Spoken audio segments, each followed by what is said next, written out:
seeking the truth never gets old. Introducing June's Journey, the free-to-play mobile game that will immerse you in a thrilling murder mystery.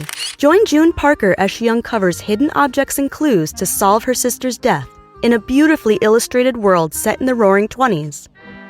With new chapters added every week, the excitement never ends. Download June's Journey now on your Android or iOS device, or play on PC through Facebook Games.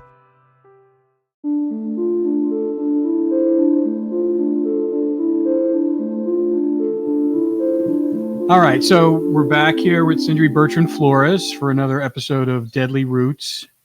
Cindy has been working tirelessly, going through a bunch of stuff for us, and to reveal this all to you guys. And so, Cindy, why don't you tell us, Cindy Dorfman, why don't you tell us what we're going to talk about today? So Cindy's research is so interesting. I mean, every day I'll get a phone call because we just can't believe what she's uncovered. So one of the biggest things that we've been trying to wrap our brain around is that these lines from the Mayflower that have all these serial killers on them, we're trying to find patterns from those lines of serial killers to modern day killers. And she was able to connect a couple of famous recent killers to the line indirectly, and we'll talk about that in a second. And also, she's been able to find a cluster of killers on one line that are all participating in one type of murderous act, which I think is really interesting. So we'll talk about that as well. But as we unravel all of this information in the coming weeks, we're going to be focusing in on how these patterns of killers have transpired over the centuries. What are some of the myths associated with this? Because a lot of this is rooted in like mythological Native American lore. There's some ideas that maybe some of these family lines were possessed by demons and those demons got into their DNA. Whether or not that's true or not, we don't know, but we will be talking to people that have studied and researched this to see if some of these legends and myths have any, meaning to them now. And if we can connect some of the recent killers to some of these legends and lines to understand how these people are doing these things and why, and maybe we can prevent this. This has always been the objective for this, is trying to understand the origins of these serial killers so that we can, in the future, prevent this from happening, or at least be able to help people get the help that they need in order to stop these things from happening. Well, I also think it's interesting how you see how evil travels through DNA. Yeah. I mean, I think that's the big thing that we're trying to figure out. Everything else travels through DNA. Why wouldn't the capacity to become a killer or become evil? Because we know it when we see it. We can actually feel it. I mean, people can actually feel evil. I mean, I've been into a lot of maximum security prisons, and I don't even have to see the inmates but I can still feel the evil that's there. Even when you're going to the gates and like that, you just feel it. Or if you go down to a street where there's a lot of bad stuff is happening, people getting robbed or stuff like that, our sixth sense is there saying that, evil's present. So something that's in us allows us to kind of be able to, monitor that and flag it, that fight or flight, and I always say that that's something that we can't breed out of ourselves. It's gone back to caveman, Neanderthal. I mean, we all sense evil just like animals do. Animals can see it and smell it, and they usually they know about earthquakes or storms before we do. They're just way more in tune with it, and it's an instinct. So just curious to see how all this kind of plays comes into play. And then that we're going to talk about, that's what we're going to talk about the first half. Second half, we're going to kind of play a video we did a little while ago with Laura Brand, our criminologist and serial killer. And Cindy Bertrand-Flores is going to reveal some interesting information about who she's connected to. Crazy stuff. You don't want to miss that. Yeah, exactly. Okay, so let's start with Gypsy Rose. I don't know the details of this case inside and out like many people listening to this podcast do.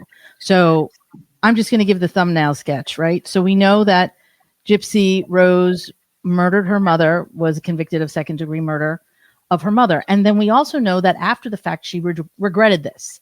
At least I've read some things about that. So that's interesting to me because it's like, if you've committed this horrific crime and you did it in a moment of passion, are you being taken over by that DNA for that one moment in time?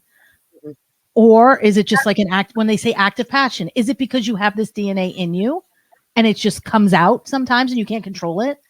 Is that what happened? We don't know. We've seen it all the time.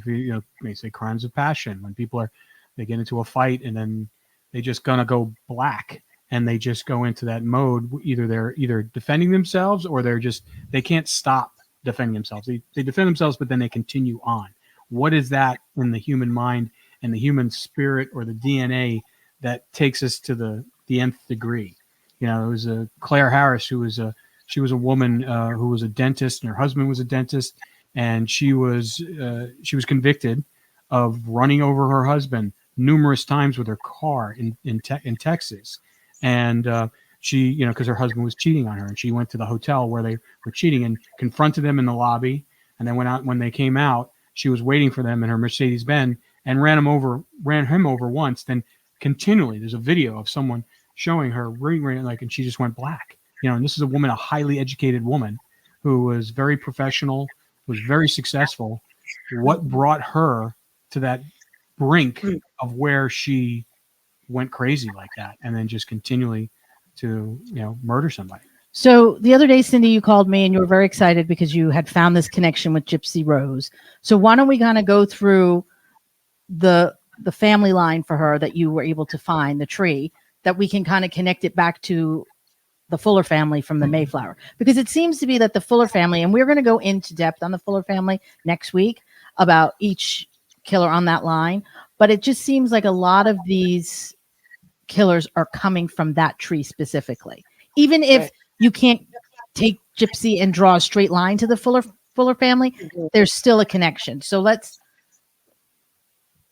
talk about some of the stuff that you found regarding Gypsy Rose. Yeah, and we'll be putting some of these flow charts up for everybody to look at. Sure. So Gypsy Rose is primarily Cajun. So she's of French descent, a lot of Acadian roots. I happen to be related to her. She's related to Rodrigo Alcala, the dating game serial killer, on her Cajun lines. Now, she's also related, on her father's side, she has some British descent. On one of those lines, she is related to Shakespeare, to his great-grandfather. And on that line, the guy that she shares is Thomas Webb, I believe. She's related to Lauren Douglas Thomas, but also Edmund Kemper and what was the other guy? Henry Lee Lucas. Now, what's interesting about that is Henry Lee Lucas and Edmund Kemper both killed their mothers, along with other family members and other people.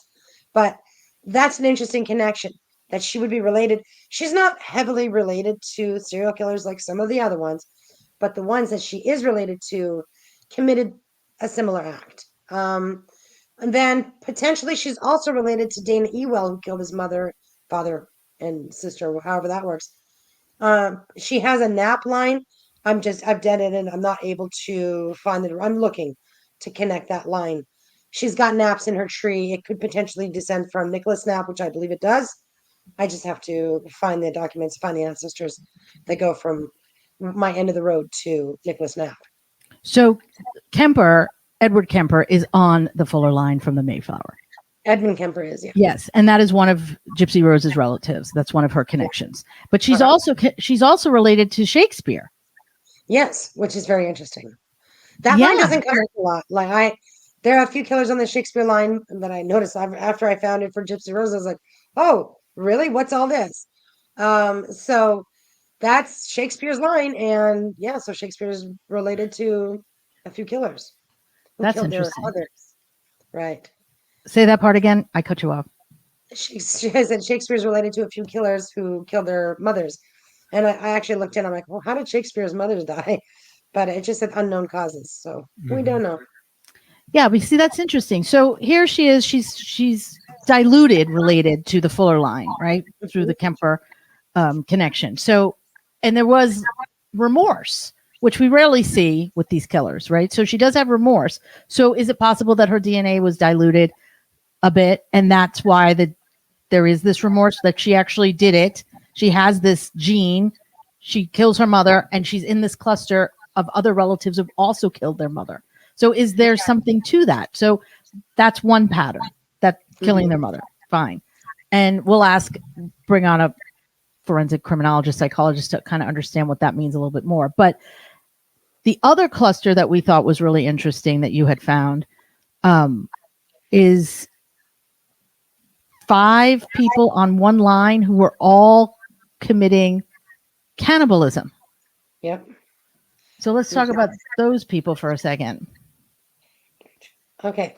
So, dang it. Richard Kimball. Richard Kimball.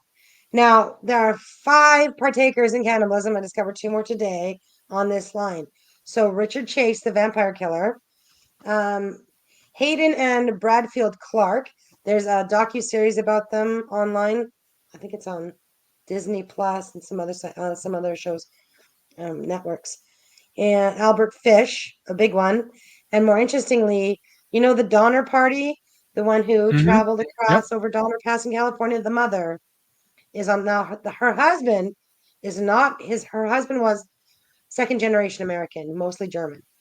But the mother, and I was like, the women are the ones who cook the meals, right? The women are the ones who are making things happen and making the husbands do, I just thought that was very interesting that the Donner Party, that these cannibals are actually tied to the Donner Party. And I was shocked. What can we talk about what the Donner Party is for people that don't know? Because I didn't even know. Oh, you didn't know? So I know that they were making their way, migrating from east to west to make it to California. They got caught in a snowstorm, stayed in a shack. There were a lot of them, actually, a big group of them. Yeah. They brought their children, some of the grandparents, other people, workers came with them, and they got stuck. And then some people started dying, and they started eating them. Yeah, it was the winter. It was a brutal winter. Yeah. And apparently cannibalism back then was something that was done quite a bit. But to find 5 people on one line that all participated in the same thing, it's another cluster. So here's another connection of here's 5 people on one line, committing cannibalism, and on the Gypsy Rose line, there's 3 people committing murder against their mother, and they're on the same line. The cannibalism Kimball line, they're not related to the Mayflower; they're independent of the Mayflower. Right, they're in this second group. So we have our Massachusetts killers, and then our Massachusetts, so the ones that came from the Mayflower, and then there's the other group, which is your Kimballs, your Pierces. Yeah, so let's be. I mean, the one thing clarification here is that the Donner Party. I mean, they resorted to cannibalism of dead people. They were already dead. Apparently, there were 2. One of the members of the party shot 2 people. There was 2 Indians that they did it to, from what I'm reading right here. 2 Native American guys were murdered for cannibalism as well. Yeah. So, speaking of the Native American myths about this, there was the Wendigo.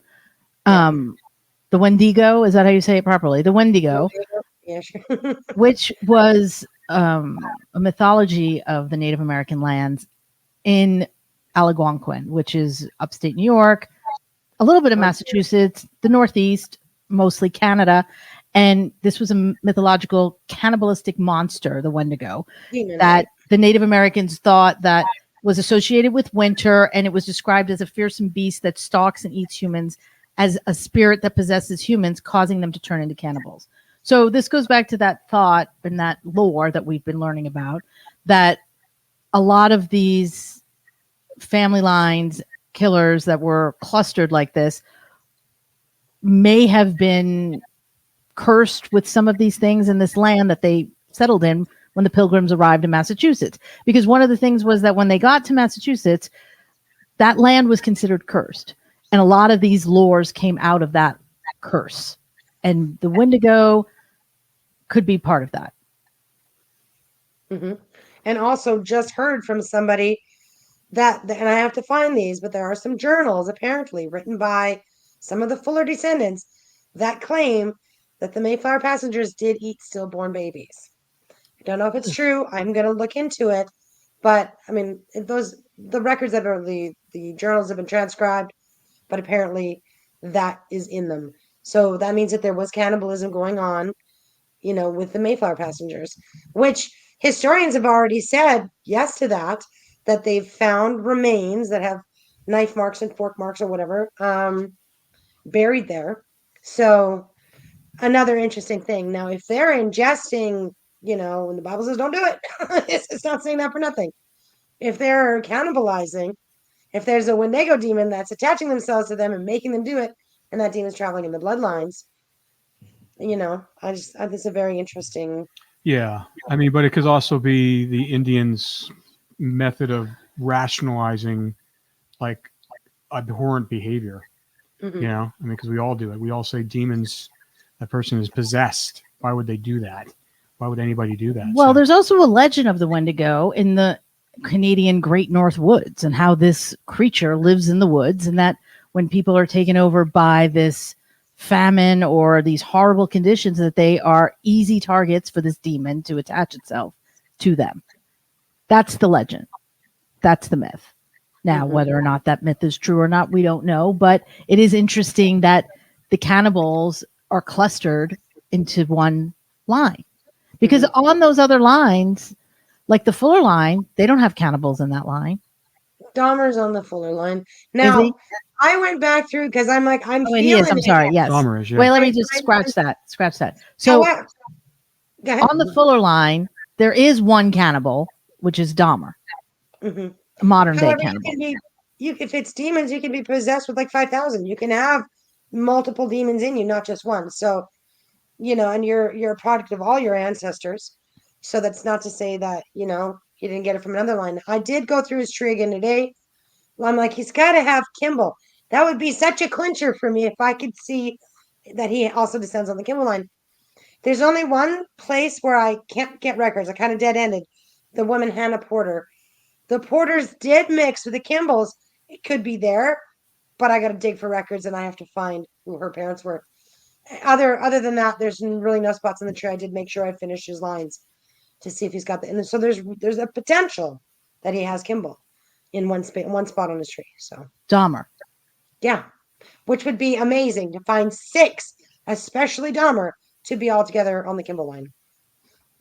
But and to make it clear though, the Kimball line is not part of the Mayflower. It is not. No. And where do we know what their history is? Where do they come from? I haven't dug too terribly deep. I know there's a lot of killers on the Kimball line. Are they first generation American or? Richard Kimball had come over from England. Okay, so it's Richard Kimball. I have the list here. Richard Kimball, Richard Trace, Brendan Dacey, Chad Daybell, Hayden and Bradfield, Clark, H.H. Holmes, Eileen Warnos, Gary Ridgway, Albert Fish, David Carpenter, Earl Nelson, Stephen Avery, and the Donner Party. They're all connected to the Kimballs. Mm-hmm. And a lot of those killers are also connected to the Fuller line. Yeah. So that's where that could get diluted too. Mm-hmm. That's interesting. But I do think this Wendigo curse is interesting. It says it transforms any person who eats human flesh of another human being in the wilderness, and it turns them into a humanoid beast with fangs and sharp claws. That's the curse of the Wendigo. That's a Canadian thing, though. That's the Canadian curse. But who knows? Do the Wendigos, they're saying that the acts of starvation induces cannibalism, and then it turns them into this demon, the Wendigo. That's the myth. Okay. So are these monsters real? Do they exist? I mean, when we talk about serial killers, we call them monsters all the time. Mm-hmm. Do they turn into these monsters when they become these killers? Like, is that because of their DNA that they're being possessed by a dark energy or evil energy? I mean, obviously they are being possessed by something. Yeah. It's not a rational human being that goes out. We're the only species that kills our own kind. I mean, is there any other species? Yeah, so apes. Maybe apes. But I mean, we're kind of close to them, aren't we? So. Yeah, true. But I just think it's interesting. I mean, there's a lot, this whole Wendigo thing, it's like they're never satisfied. They're always searching for new victims. There's all these, let me say that again. There's all these characteristics of what we normally see in a serial killer is what they're describing with this Wendigo. Because it says the Wendigo is seen as the embodiment of greed, excess, never being satisfied after killing, lusting for the kill, consuming one person, and then constantly searching for new victims. So it's interesting. That describes a lot of killers, serial killers, who have the thrill for the kill. Yeah. You know, it's like, and they have that insatiable appetite. The ones who cannibalize, they want that victim to be part of them, so they're ingesting it, so, and they're drinking the blood and doing all sorts of things. yeah. So it's interesting that cannibalism is not, it's not in every serial killer thing. It's a select few that eat their victims. So the fact that 5 are on one family line and are all related to each other, I mean, that makes you wonder. Yeah. I mean, there's been a lot of studies about the Wendigo. They call it a psychosis, a psychotic phenomena, and it's really this northern Algonquin area, which is where they first settled. And that they've really studied this in mental health.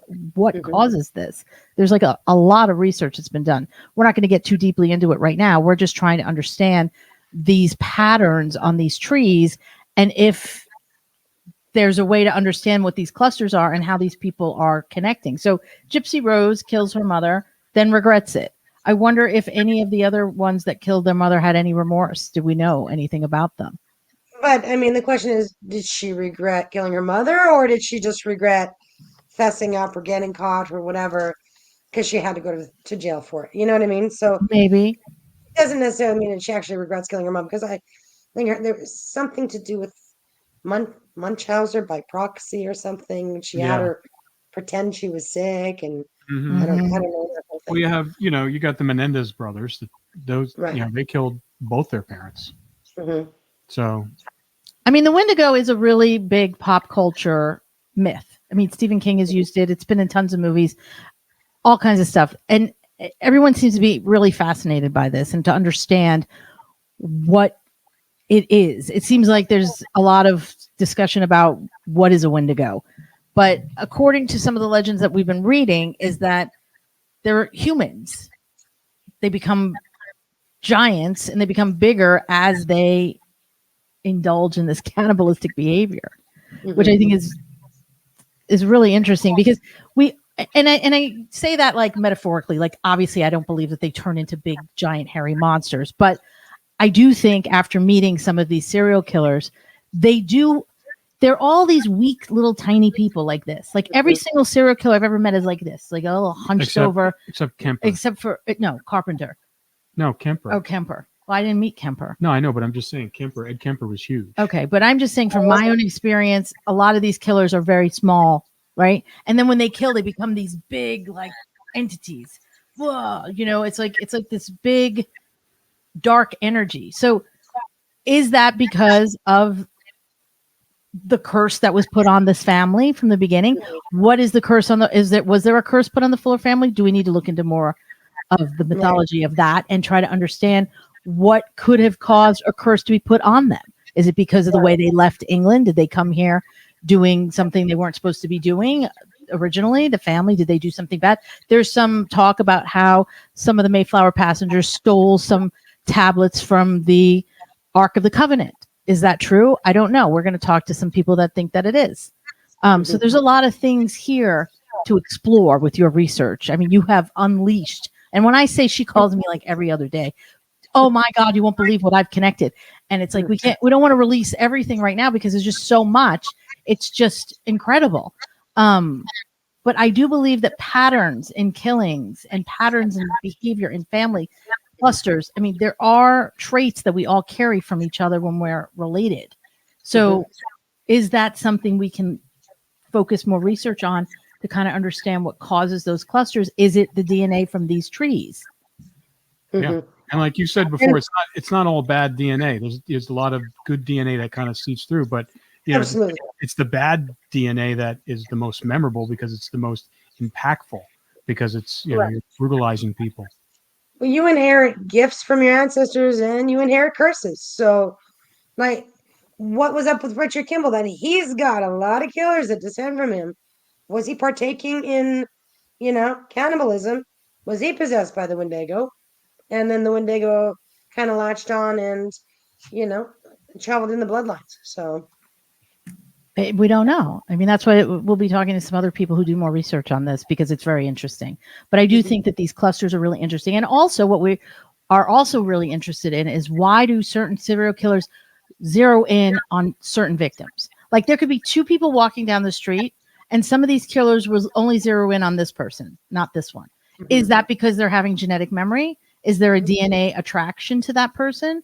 Is it possible that victims are also connected to, some of these killers? I mean, that's something that we're going to be talking to Laura about in the next segment here, which is really fascinating what Cindy was able to uncover. So I think that all these connections, exploring more about our genetic compositions, our genetic genealogy, there's a lot to uncover here. There's a lot of research that needs to be done. Yeah. I mean, just like athletes pass down genes, DNA, and stuff like that, abilities. You see one athlete, you have numerous people that were their sons were in the NFL and stuff like that. Just keeps on. The same thing would have to happen with their DNA makeup for all of their psychoses, all of their, motivations to do things. It's like, Aaron Hernandez is a perfect example. He was a brutal killer. Mm-hmm. As far as sports, I actually found a baseball line. So if I recall, Derek Jeter, my husband, who was a baseball player, Ty Cobb, and Nolan Ryan all share one ancestor. Oh, that's interesting.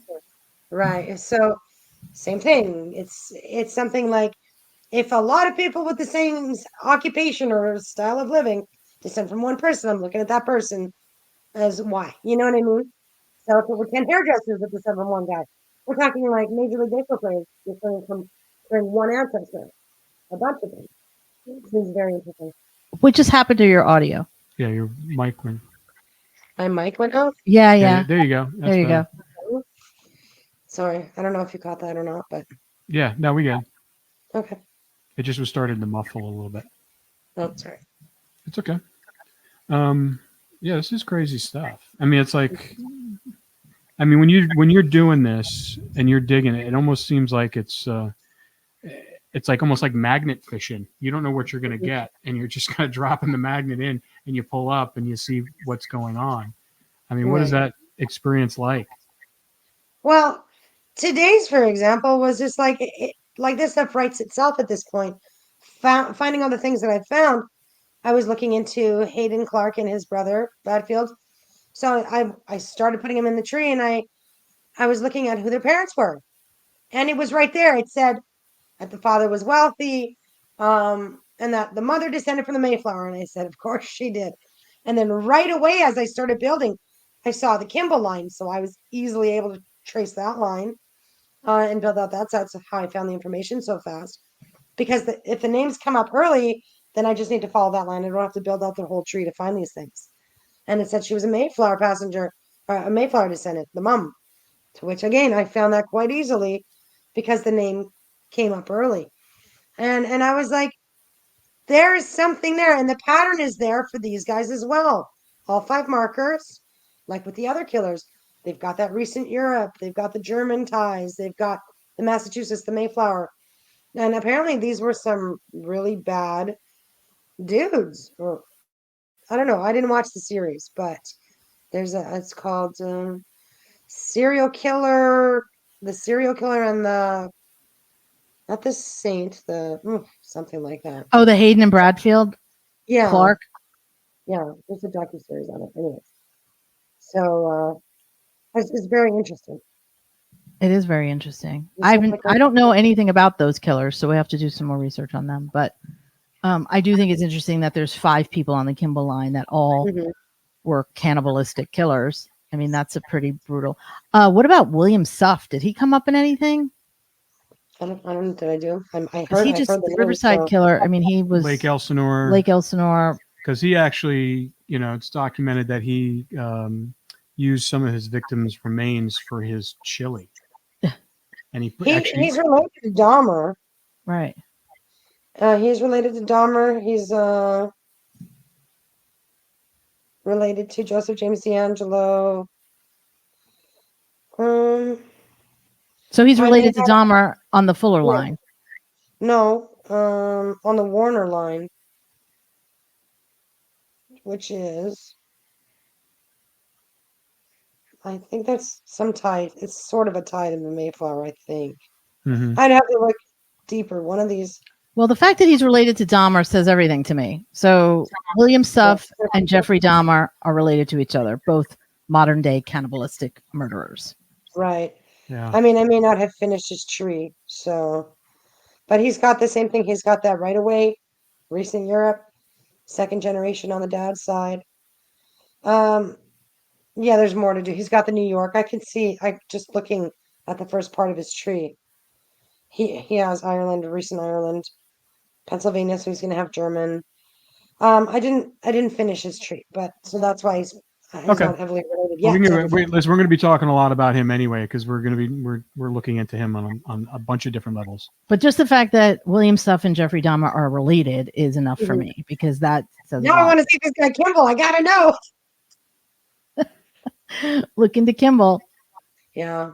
Yeah, cool. we'll figure out what happened with Kimball at the top. But it is interesting that Gypsy Rose also was related to people that killed their mother. That's crazy. Yeah, that's a unique thing. Matricide is such a unique thing. Yeah. Well, so is cannibalism. So the fact that all of these are grouping into one, family line is quite unique. Yeah. Well, it's cool. All right. So you're going to do some work on Kimball, right? Yeah. All right. So we'll pick that up next time. And then, so right now what we're going to do is we're going to switch over to the video we did with Laura Brand, criminologist and serial killer whisperer. And you're going to reveal some really interesting information that's going to blow her mind. Yeah. So, all right. All right, cool. Thank you, Cindy. So Cindy's been doing some more research, Laura, and she's dug in deeper with Bittaker and Norris. So she's going to tell you first about Bittaker and Norris and you, and then she'll tell you some other information because it's crazy. So, yeah. All right. So what I found was that you are double related to Larry Bittaker. Like you're related to him through two ancestors. You are also related to Roy Norris. And not only that, Cindy is double related to Bittaker as well. She's related to Roy Norris as well. But the kicker here is you're related to Cindy. Not this Cindy. No, I know. Cindy Schaefer. So the four of us are all related. You're all related. And more so, it all comes back to the Mayflower because you've got a Mayflower connection that you didn't know about because you didn't tell me. So you I had no idea. You descend from Stephen Hopkins through his son Giles. But more interestingly, we know that Norris has a connection to the Mayflower. Bittaker has a connection to the Mayflower. Cindy Schaefer has the Fuller line. The Fuller line is the heaviest line with all the killers. And then more interestingly is that Rob Cindy over here also has a Mayflower connection, and you and her are related. We're 10th cousins. What? We're cousins? You are. Oh my God. You guys are both on the Hopkins line through Giles. Oh my God. Yeah. So that is crazy. And after working on your tree and all the things that I found, it is very evident why you're doing the career that you're doing. Like, I don't think you chose your career. I think it chose you. The amount of killers that you and Cindy are related to, she's only related to like the Hopkins line. So Cindy's got this. Cindy has those killers. And then what's that guy's name? The one that you're related to, that other guy. Cindy. Bittaker, Norris, or Lake? No, I'm talking about Cindy. Cindy's related to Peterson, Scott Peterson, right? Oh, yeah. And then she's got the Mayflower killers. Just that line on the Hopkins line. I only have like 5. I mean, I don't know. I mean, our numbers are nothing compared to you and Cindy. Cindy's actually got very interesting. So, whatever. Before you go, I just wanted because the Cindy, there's too many Cindys here. So, all right. So Laura is related to Bittaker, Norris, and one of their victims, their prize victim, Cindy Schaefer. Right. Okay. Yeah. And then Laura is also related to my Cindy. And my Cindy's also, what serial killer does she have in her DNA? So she's got the Hopkins line. She's related to John Wayne Gacy, Joseph D'Angelo, Douglas Clark, David Hendricks on the Hopkins line, but also Scott Peterson. And Scott Peterson. Fantastic. But Douglas the Clark is the one that freaked you out. He freaked me out. I'm related to that freak. He freaked me. He scared me. I did not like him at all. I was like, oh, God, get him off the screen. Wow. And I'm related to him. And I'm related to Laura. And she's related to Laura. Yeah. Which is weird because Laura found me and we felt like we knew each other. Yeah. And that Yeah, explains goosebumps. That's weird. DNA attracts to itself. And that explains why Larry Bittaker told you that you felt like family, Laura. And the reason perhaps that you were so connected to that case, because you're related to all three of them. You're related to my God. So let's go back to this for a second, because we've been talking about why certain serial killers are hone in on one specific victim. Like they'll hone in on a victim and become obsessed with that victim. And Bittaker was obsessed with Cindy Schaefer, wasn't he? Yeah, I mean, they really liked her out of all the victims. I mean, Jackie Gilliam was the victim that they really liked the most. There was just something about, but they both, Bittaker and Norris, kept telling me there was something about me that reminded them of Cindy Schaefer. Well, now we know what that is. Right. So now you, Bittaker, Norris, and Cindy Schaefer all share ancestors. That DNA could be attracting itself to each other. And I'm double related to Bittaker. Like, how closely related are we? 10th cousins. Same as me and you. 10th, yeah, and the 10th one removed, and then 10th twice removed to her.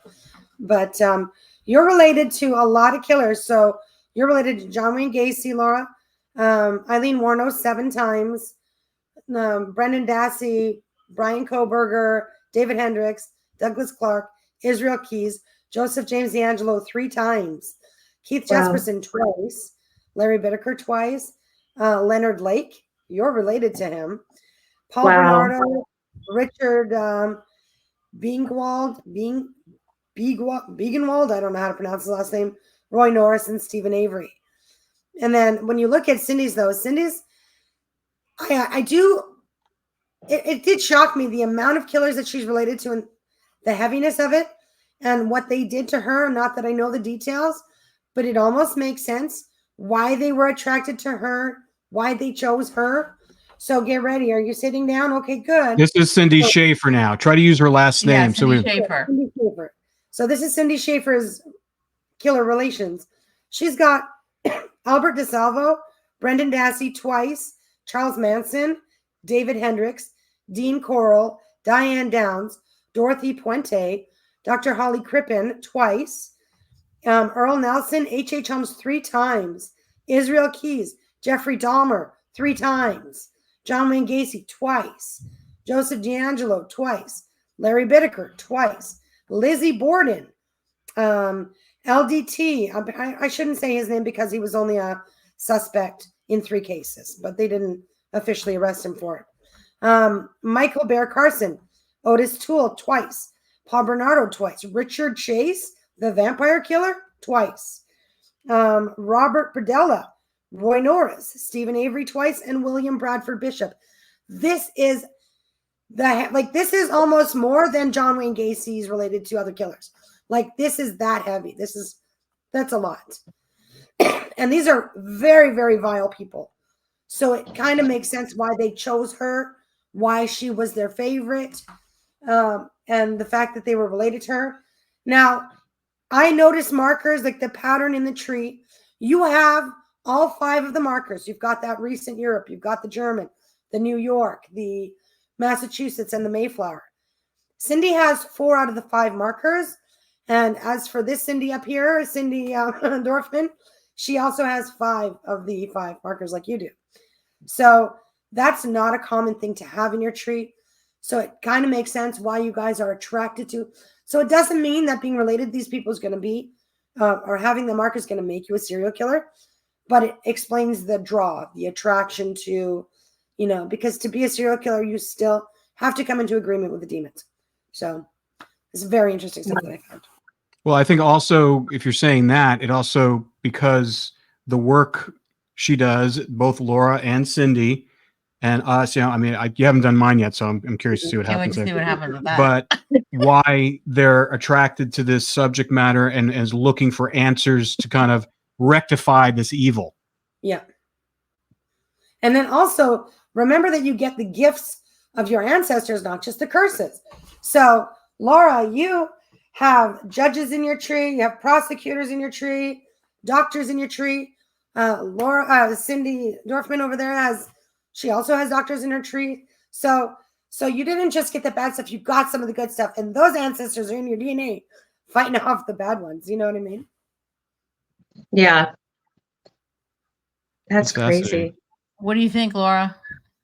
I wanted to ask, what are the statistics to be related to both Bittaker and Norris? And especially no, it's that rare. Absolutely. The killers that you're related to, the connections for all of you don't have, because you guys have that recent Europe, you don't have a lot of lines that go back to colonial America. So I find it on a few different lines where you have Louisiana French, but directly from France, Laura. So you know what I mean? The fact that your people were in other areas, you do have a lot of Connecticut, very little bit of Massachusetts. That you be tied in the way you are is not common at all. So we all have ancestors. Yes, you're going to share some ancestors with people. This is the States. There's 320 some odd million people. And you're going to share some ancestors with people. But to be double related to Bittaker, to also be related to Norris, and you have a heavy list of killers that you are related to, then there are other killers you're not related to at all. So that's your stats right there. There are over 70 killers in the tree to which you're related to, I don't know, 12, 13, 14. Listen, I want to go back to that point that you said, because, the biggest critique of all this is that, we're all related to everybody. Mm-hmm. All right. But what you're saying is that when you have multiple layers of relations, you're saying that makes it even stronger. There's something in. And what is the percentages of that? The fact that if you have 2 or 3 or 4 of relations. The higher numbers, 7 times with Eileen Warnos, Laura is related to her. That is unheard of, meaning that the ancestors that made her are in you. Those same ancestors made you, a double dose of Larry Bittaker. Cindy Dorfman has double Mayflower. She's got that guy 2 times in her tree. Now there's pedigree collapse. And if you're in a certain area and you didn't spread out much, you settled in Massachusetts, those people had kids who end up getting married. But at some point, when you have an ancestor that was from Illinois or Ohio or Iowa, and they end up marrying a third cousin, for example, who in Missouri, you know what I mean? Sometimes these things shouldn't happen, but end up happening because DNA attracts to itself. So. Wow. When you say DNA attracts to itself, can you give us an example, what that means? Okay, so my theory on it is narcissistic DNA, an ancestor of yours is trying to put themselves back together, because you will find, when you're married to somebody that you're related, that their parents were related to each other and not too distantly. Yet, my son's best friend is not closely related. It's farther out. We're all 52nd cousins. That relation's 23rd, way out, versus 7th cousins or 10th cousins or something like that. So I just feel like you are attracted to something in you because that same thing in you is in the other person. And that's what that connection is. So I'm not talking the dirty stuff, the 1st, 2nd, 3rd cousins. But friends, best friends end up finding out that they're related. There was a girl who had made a comment on one of my videos. She's from Finland. Turns out she was related to her best friend. She's living in the United States. So they attracted to each other and they were related through Finland. That's crazy. They literally shared DNA. And so it would make sense why they were attracted to each other. And so as it goes for love and relationships, for friendships, we now know that it also goes for victims and killers and being related to them. It's very interesting stuff. I think the fact that Cindy Schaefer is related to Bittaker, is she related to both Bittaker and Norris? Yeah, double related to Bittaker and related to Norris once. I mean, that's not a coincidence. It can't be. And the same with Laura. They've got their handful of killer relatives as well, but not that they're double and triple and like maybe once to a few of them, but not like this. And these are. Go ahead. Laura, has anyone been doing research on this at all? Why serial killers kill certain victims? I mean, yeah, but not in this aspect, not in genetics, not, our family lines, our bloodlines. This is the first time I've heard anything about, looking into this. What do you think about it? I think there might be something really to it. I really do. Finding out, all these killers, Cindy, you, me, there has to be some type of connection, some type of attraction. And you guys asked me the other day why I picked Bittaker and Norris, and it was something had drawn me to this case. And now it kind of makes sense. There was a kinship that all of us were unaware of. Yeah, I mean, there's like hundreds of serial killers, and for some reason you picked him, and like he was the first one, and you were just a rookie criminologist starting out. The fact that you landed on him first and immediately connected with him when you met with him, because you remember you told me like through letters and everything, it was just going back and forth. And he was being kind of cat and mouse, being a little resistant. But when you showed up and you sat in front of him, there was immediate connect. He was just, I remember the recording. He says, "All right, where do you want to start?" Yeah. Yeah. It was when we met, but not through the letters. It was in person. Yeah. But also, Laura, the fact that you've been so adamant trying to find Cindy's remains. I know. That's what's even crazier. I mean, I've been fighting for, I think, 6 years. I've called the FBI, every law enforcement. I've reached out to, Mark Klass, every nonprofit I can think of, trying to get a search done for Cindy and Andrea. And I'm related to her. Yeah. And that explains her connection and why you would want to find her. Yeah. Wow. Well, interesting. Crazy. I can't wait to dig deeper into this and see how it lays out and see if there's any other, commonalities with other people, serial killers and their victims, to see how it is. But, this is a good test. I mean, it's like we have three, right here, we're all random people like 2 years ago, or like we didn't know Laura. Okay. Right. And we've been dealing with studying serial killers and doing true crime for like 15 years. She kind of reached out to us out of nowhere. She just found us on the internet. And when Laura and I met, we felt like we knew each other. We said that. Yeah, we did. Yeah, and you do. You're past anyway. And there's got to be something to that. I mean, because it's like when Cindy and I met, we felt very connected. When people meet people, spouses in relationship, best friends, like you said. I mean, when there's that visceral connection where you feel like, oh, I'm immediately comfortable with this person. I immediately, you finish each other's sentences. You have commonalities and things that you like to do. I mean, granted, there's certain things that can happen, but when it's so on the nose, when they say soulmate or, best friends exactly and all that stuff, it's pretty interesting. But even Cindy Dorfman was telling me that you have Alsace France in your tree. Well, she got a lot of that. So it is highly likely that you guys. I can't wait to see how we're related. Yeah. She told me over the weekend that you mentioned Alsace-Lorraine, and I had a cousin of mine who she didn't do like a genealogy. She just did like a research type thing, because she just traced her parents, because her father is my great uncle. And so she just kept on doing, she did it for like a college project, and it went all the way back to Alsace-Lorraine. Yeah. And I'm like, and I also have, my last name has 2 N's at the end of it. Dorfman has 2, and there's not a lot of them. There's a lot of 1 N's, but not 2. And then, there's also another French guy who was a famous director who directed the movie Papillon, and his name is exactly like mine. And I'm kind of like guessing maybe he's related to me. He probably is. Well, in that town, when I went to Strasbourg and Metz, which is in Alsace-Lorraine, a lot of people look like him. And the first day I walked into town, I was like, a lot of people look like Rob. Yeah.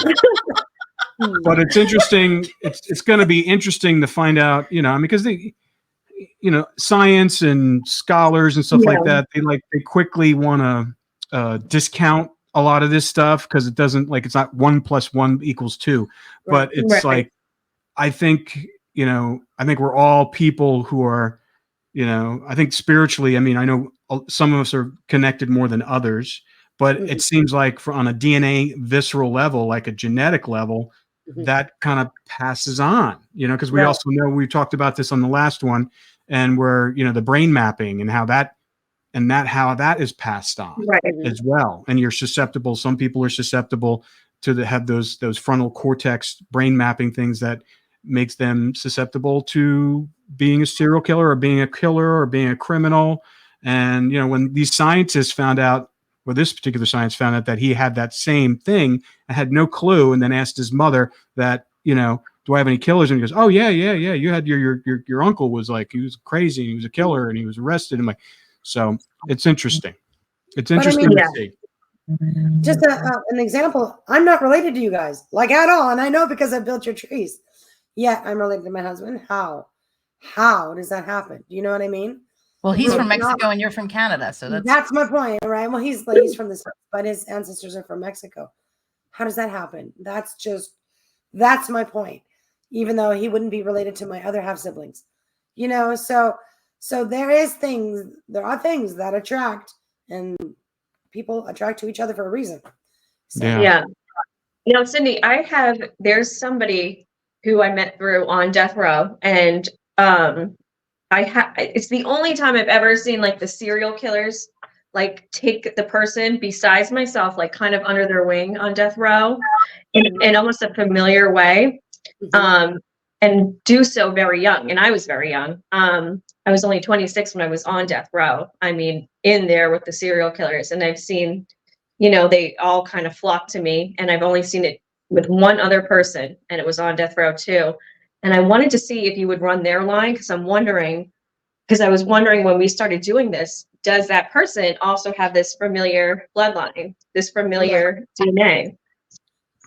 Who's that? I'll say it offline. Okay. I just want to see before we reveal it. I think I know who it is. I do too, but that's okay. Well, All right. Well, this is amazing stuff. I have I have to go to a meeting in 10 minutes, so I have to leave. But we're going to combine this. We're going to combine this with the other one, but this is a good ending.